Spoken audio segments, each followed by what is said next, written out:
रात के 3:30 बज रहे थे। 5 दोस्तों का एक मैसेज ग्रुप था जिस पे एक टेक्स्ट आके गिरता है। टेक्स्ट दिया की तरफ से था। यार अपना विराट तो वड्डा स्टड निकला यार। इतने में श्रेया रिप्लाई आता है, क्यों आधी रात को तुझे उस पर दिल विल आ रहा है क्या? देन दिया कहती है, अरे हमें कौन पूछता है, हमने तो सुना कोचिंग में कुछ घुल खिलाए जा रहे हैं। कोचिंग में? जैसे ये बात होती है उतने में अब्बास चैट पे आता है। अब्बास बोलता है, तू किसकी बात कर रही है? तो देन रिया बोलती है, अरे हमसे क्या पूछा, उन्हीं से पूछो उनकी प्रिय कौन है। प्रिय कौन है? एनी हाउ कुछ इमोजी भेज आते हैं, सब बात चल रही थी। इतने में हमारे विराट भाई साहब जिनके यहाँ पे बात की जा रही है वो आते हैं चैट पे। तो बोलती, तू क्या बोल रही है, तू क्या बोल रही है, किसके क्या गुल खिला रहा हूँ मैंने कुछ किया भी नहीं, क्या है तो। इतने में हमारी जो रिया मैम है वो हो जाती हैं ऑफलाइन। रिया ऑफलाइन। रिया जो है वो अपनी लैपटॉप से एक ऐप से चैट करते थे। कोई कांटेक्ट नहीं। अब सब फ्रेंड तो यहाँ पे थे, उन्होंने मैसेज किए हैं कि किसकी बात कर रही है, क्या बोल रही है, क्या है। सैटरडे की रात की बात थी। एनी हाउ सैटरडे की रात कहो, संडे की सुबह कहो, कैसे दर करके निकली। अब इन सब ने तो मैसेज किए थे। अब आया मंडे। मंडे को जैसे ही स्कूल में रिया आई तो फिर दोस्तों ने घेरा। सबसे पहले श्रेया ने कहा, क्यों बे, तू इन दोनों के मैसेज गोश्त कर रही है, तू मेरे मैसेज गोश्त करेगी? बोले तू क्या बोल रही है, मुझे कुछ पता है, तू क्या बात कर रही है? बोली, अच्छा जी, अब तो तुझे कुछ पता भी नहीं है, क्या है तुम? बोले, तू सच में मुझे कुछ नहीं पता, तू क्या बोल रही है? अच्छा ये बता, आधी रात को 3:30 बजे टेक्स्ट कौन कर रहा है, क्या है तो? उसने कहा, टेक्स्ट? ये टेक्स्ट मैंने नहीं किया। हाँ हाँ तेरे भूत ने किए, गाया तो तूने नहीं किए। इतने में जो विराट है वो भी इंटर का जाता है। क्यों बे, तुझे ये बता, तुझे मजे लेने से मैं ही मिलता हूँ सब लोग में से? तो बोलती एनी सब यहाँ बात चली रही थी, गाया तो कि बोली। लेकिन रिया दिया जो है वो इस बात पे इंसिस्ट करती थी कि वो मैसेज उसने नहीं किए। हाँ तो सब मजाक मस्ती करते थे। रिया का एक कैरेक्टर था, मजाक मस्ती कैरेक्टर था, प्रैंक करना, टांग खींचना उसकी आदत थी। इसलिए उसका कोई फ्रेंड उसके विश्वास नहीं कर रहा था। बट रिया ये बात इंसिस्ट कर रही थी कि वो मैसेज उसने नहीं किए। एनी हाउ क्लास में जाते हैं। लेकिन विराट जो है वो एक नोटिस करता है क्लास में एक पैनिक सा माहौल था और उसको लग रहा था कि रिया शायद सच बोल रही थी। इतने में विराट अब्बास से बताता है, यार विराट शायद दिया सच बोल रही थी। तो उतने में अब्बास कहता है, मेरे भाई पगले तू इतना सीधा क्यों है, वो मजे ले रही है तेरे। इतना सीधा रहेगा सरवाइव कैसे करेगा? एनी हाउ फिर इतने में ही अब्बास विराट से जब ये बात बोलता है तो विराट बोलता है ओके ठीक है। फिर वही स्कूल ख़त्म हुआ, घर गए, खाना पीना खाएं, फिर वही 3-4 घंटे की कोचिंग की सरदर्दी। कोचिंग में थे विराट और अब्बास। इतने में ही विराट का जो है वो बैग वाइब्रेट करता है। कॉल दिया का था। उसको पता है ये कोचिंग टाइम, फिर भी उसने कॉल किया। एंड वो अपना बिजी था क्योंकि रिया का कॉल था, ऊपर लैंडलाइन कॉल था उसके पास। और तो वो भी लिख सकते कि इन हैंड मनी की बाद में कॉल करते हैं, क्या है तो देन। लेकिन लगी तार जब 5 से 6 बार दिया का कॉल आया,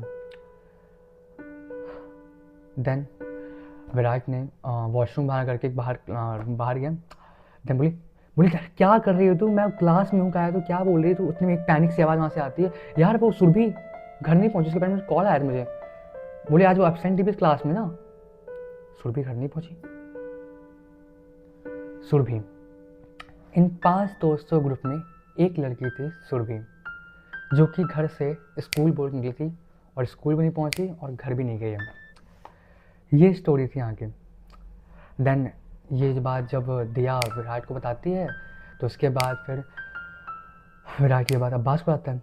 क्लास में आता है, अब्बास बताता है, एनी हाउ 10-15 मिनट क्लास बची थी, का तो बोले ख़त्म करके सब बाहर मिलते हैं। तो सभी फ्रेंड लोग ग्रुप इकट्ठा होता है और उन लोग सब जाते हैं सुरभि के घर। सुरभि घर जाते हैं तो अंकल आंटी की हालत बहुत ज़्यादा ख़राब थी। उन्होंने 2 दोस्तों को और भी कॉल किया कि कुछ पता चले सुरभि कहाँ है। एनी हाउ कोई रिप्लाई नहीं आया। सुरभि उनके यहाँ भी नहीं गई थी। पेरेंट्स पैनिक हो रहे थे। रात के 10 बज चुके थे, अभी तक कुछ खबर नहीं आई थी। देन अंकल आंटी ने पुलिस कंप्लेन की। पुलिस कंप्लेन को भी 24 घंटे हो चुके थे, बट अभी तक कोई भी रिप्लाई नहीं आया था सुरभि का। एंड यहाँ स्कूल में बात तो फैलनी थी कि यार वो एक लड़की थी 12th स्टैंडर्ड की सुरभि, वो किडनैप हो गई है, उसको पता नहीं रैंसम साइड कॉल भी आते थे। ये सब अफवाहें चल रही थी, बट इस अफवाह में एक बात हो सकती है कि एक लड़की है जो गायब हो चुकी है। अब 3 दिन बाद उस शहर के 4 मेजर अखबार ने इस स्टोरी को कवर करना किया चालू। जैसे वो स्टोरी कवर करे थे, इतने में ये बात पहुंचती है कमिश्नर तक। क्यों? क्योंकि आज से ठीक 4 महीने पहले सेम ऐसा ही एक केस था कि वो लड़की घर से स्कूल गई थी, स्कूल से वो घर नहीं आई और 1 वीक बाद उसकी डेड बॉडी गार्बेज डंप से मिलती है। और इन दोनों केस में एक सिमिलैरिटी थी, he is a well do family. ना तो इन दोनों को रैंसम कॉल आया, रैंसम कॉल मीन्स फिरौती के लिए। जब एक वेल टू फैमिली से कुछ किडनैप होता है ना, तो उसके लिए एक सबसे बड़ी चीज़ होती है रैंसम कॉल आना। पर इन दोनों केस में किसी के लिए कोई रैंसम कॉल नहीं आया और 1 वीक बाद डेड बॉडी मिलती है। पुलिस को, कमिश्नर को पता था कि अगर ये रायता नहीं समेटा गया तो मीडिया उनको कच्चा चबा जाएगी। कमिश्नर ने अपने 2 काबिल डिटेक्टिव को अर्जेंटली बुलाया। डियर लिसनर, ये कहानी अब ऐसे मोड़ पे आके रुक रही है जहाँ पे आपको कहानी को 2 रास्ते मिलेंगे। ध्यान सुनना, ये रास्ते बहुत इंपॉर्टेंट है। Detective number 1, detective Chitrole. Detective Chitrole उस टाइप के डिटेक्टिव हैं जो फिजिकल एविडेंस की इंपॉर्टेंस रखते हुए केस सॉल्व में मास्टर करते हैं। मतलब उनके लिए अगर फिजिकल एविडेंस है तो केस में आगे बढ़ पाएंगे वो। दूसरा रास्ता, डिटेक्टिव प्रणव, जो कि ह्यूमन साइकोलॉजी को एंड माइंड रीडिंग को पढ़ते हुए इस केस को सॉल्व करेंगे। Mind reading and human psychology, रास्ते आपके सामने हैं। डिटेक्टिव चित्रोले या डिटेक्टिव प्रणव, जो भी रास्ता चुनेगा बहुत सोच समझ चुनेगा, क्योंकि ये इसका बहुत की पॉइंट है। फिजिकल एविडेंस इंपॉर्टेंट है या ह्यूमन साइकोलॉजी समझना, लोगों का माइंड रीड करना, एक्सप्रेशन समझना। खैर, वोटिंग्स आर ओपन। अगले 48 आवर्स तक वोटिंग होगी। जो भी रिजल्ट होगा उस पर कहानी आगे बढ़ेगी नेक्स्ट 48 आवर्स पे। Dear listener, just ready to start.